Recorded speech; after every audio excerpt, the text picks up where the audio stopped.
Chaque soir cette semaine, notre journal se met à l'heure américaine. Nous étions hier en Californie avec les oubliés du rêve américain. Ce soir, direction le Dakota du Nord, une terre inhospitalière, balayée par le blizzard. Cette région est aussi une éponge à pétrole. Alors si vous avez aimé Tintin au pays de l'or noir, ce carnet de route vous passionnera.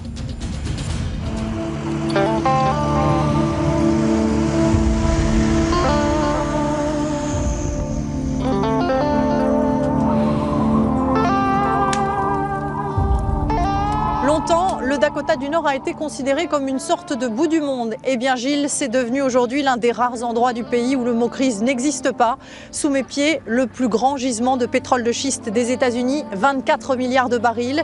Des puits comme celui-là, il y en a déjà 8000 dans la région. Il pourrait y en avoir 50 000 dans 20 ans. Et c'est une nouvelle technique, la fracturation hydraulique, qui a permis récemment d'exploiter ce gaz et ce pétrole de schiste. Cette technique a été interdite en France pour des raisons écologiques. En Amérique, elle est tout simplement devenue le meilleur moyen de faire fortune. Vous pouvez voir des puits ici et là, et encore derrière la colline, et d'autres encore là-bas. Pas besoin de rouler longtemps pour tomber sur leur silhouette nonchalante. Et à chaque mouvement, parce que les puits sont installés sur ces terres, Tom Heinle devient un peu plus riche. Les compagnies pétrolières lui ont déjà versé 200 000 $ et il est loin d'être le seul. Ça va rapporter des milliers de dollars pendant des années. Vous voyez ce que je veux dire? Ça peut durer 50 ans. Ici, les gens étaient pauvres et ils sont devenus millionnaires. Et aujourd'hui, ils ne savent pas quoi faire de tout cet argent. La rançon d'une telle fortune ne se fait pas attendre. L'endroit, avant si tranquille, est devenu un chantier permanent. Ça n'arrête jamais 24 heures sur 24, même la nuit. Car il faut sans cesse ravitailler ces puits gourmands en eau et en produits chimiques. Parfois, on peut faire jusqu'à 500 km par jour, c'est énorme. Tout ça, ça me fait penser à la ruée vers l'or. À quelques centaines de mètres, d'autres forages se préparent déjà. Ici, le pétrole coule tellement à flot que les pipelines souterrains sont saturés. Alors, tous les 50 km, une gare a surgi au milieu de nulle part. Et pour toucher du doigt ces millions de dollars générés en si peu de temps, il faut aller chez le concessionnaire de corvettes du coin, devenu le meilleur vendeur du Middle West. On a vendu celle-là ce matin, 115 000 $. Et qui était le client? Un gars d'ici. Les puits du Dakota du Nord sont si rentables qu'ici on laisse 30% de la production de gaz partir en fumée. Un gaspillage et une pollution bien plus élevés qu'ailleurs.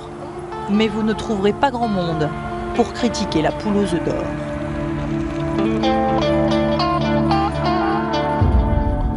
Robert Arms, vous êtes avocat, vous travaillez pour les compagnies pétrolières. Justement, derrière nous, on est en train de creuser un puits de pétrole. Racontez-nous l'aventure extraordinaire de ce Dakota du Nord. Il y a environ 200 puits comme celui-ci où travaillent 120 hommes. Ils mettent 30 jours à forer un puits avant de partir ailleurs et ils seront encore là à travailler quand il fera moins 30 degrés en plein mois de janvier. Expliquez-nous ce qu'est la fracturation hydraulique. Le forage derrière nous creuse 3 km verticalement et 3 km horizontalement. Ensuite, il faut le remplir avec de l'eau et du sable sous pression pour fracturer la roche et que le pétrole puisse remonter par ces fractures. Est-ce que la nature peut le supporter? Nous n'avons jamais eu d'accident avec la technique du fracking dans le Dakota du Nord. Nous préservons les nappes phréatiques en protégeant les puits. Il y a une double peau, 2 conduites en acier, isolées par 2 couches de béton. Et ça peut durer longtemps? La durée de vie d'un puits, c'est entre 30 et 45 ans. Donc cette industrie est encore là pour très très longtemps. Et pour exploiter ces puits de pétrole, il faut une main-d'œuvre prête à travailler dans des conditions difficiles, mais payée à des salaires bien plus élevés qu'ailleurs. Un Eldorado qui a déjà attiré des milliers d'Américains. Ils sont bien souvent arrivés avec leur propre caravane.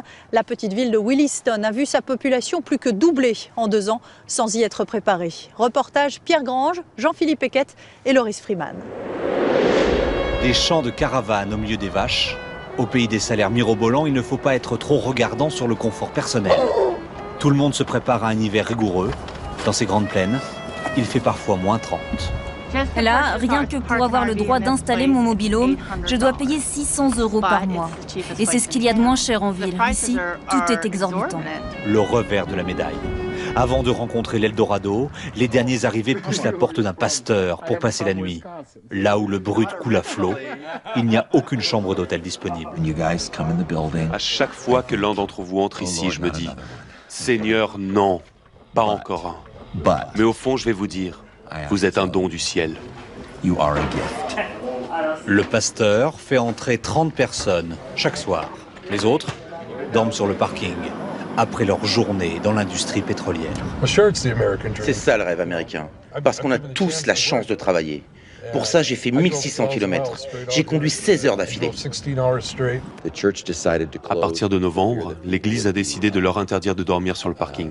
De peur qu'ils meurent de froid ou qu'il y ait un incendie s'ils font tourner le moteur toute la nuit. Je ne sais pas ce qu'ils vont devenir. Williston manque de logements et d'infrastructures. Il y a des kilomètres de bouchons chaque jour en plein champ, au milieu de nulle part. La ville doit tout construire en même temps, une autoroute, un hôpital et des milliers d'appartements. Car tous les jours, des dizaines d'Américains viennent grossir la population. Ils se précipitent au pôle emploi local, où le taux de chômage officiel laisse rêveur, 0,7%. Tu gagnes tout de suite au moins 100 000 $ par an, sans diplôme. On ne voit ça nulle part ailleurs. Et au sous-sol, ce sont les employeurs qui tentent de convaincre les ouvriers de travailler pour eux. Ils promettent 6 000 € par mois minimum et ce que tout le monde attend, un logement. Ils viennent de monter des préfabriqués, les mêmes que ceux installés en Irak autour des puits de pétrole. On vit à Williston comme sur une plateforme en haute mer, 12 heures de travail par jour, en attendant les semaines de repos, loin d'ici. Demain, Gilles, nous serons au Texas, 30 degrés de plus, une autre terre de pétrole qui est aussi celle des méga-churches. Ces églises géantes accueillent chaque week-end des milliers de fidèles pour qui, vous le verrez, la religion et la politique sont indissociables. La religion qui occupe effectivement une place centrale aux États-Unis. 95% des Américains croient en Dieu. Demain, avec Anne-Claire Coudray et toutes nos équipes, nous irons donc à Dallas, Texas, dans l'ambiance surchauffée de cette méga church, grande comme le palais omnisport de Bercy. Vous comprendrez mieux pourquoi tous les candidats à la présidentielle, sans exception, se doivent d'aller à la messe tous les dimanches.